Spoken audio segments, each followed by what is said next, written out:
Hi friends, I am Tilak. You're watching Tech May Be Unique, and today we're going to see how to insert a rupee currency symbol on your Google Sheet web on your PC or computer. And if you're new to this channel, make sure to click on subscribe button below. We just quickly move on to the video. So how to insert a rupee symbol on your Google Sheet web. So if you're using insert option, but in Google Docs it has a insert symbol option, but here there is no insert symbol option. They are only having a function option.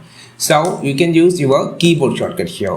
So the first keyboard shortcut, you just need to use Windows key plus dot symbol. Second keyboard shortcut was you just want to press Control and Alt key and also 4. Okay. So I just going to first you just press Control key on your keyboard, then press Alt key. Now type 4.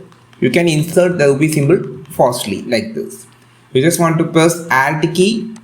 You just want to first of all you just want to press the Control key, then Alt key, then type 4. It automatically create. The second way is you just need to press Windows key and dot symbol, and here the dialog box open. Here just you need to change to the symbol option, and then you just need to change this category to the currency symbol, and here you just scroll down, you will find this rupee symbol here, and this is how you just insert the rupee currency symbol on your Google Sheet web. I think this video helped you. Not like this video, share this video, subscribe this channel. We will meet our next video with a super valuable content. This is Tilak signing off from Tech May Be Unique. Have a wonderful day.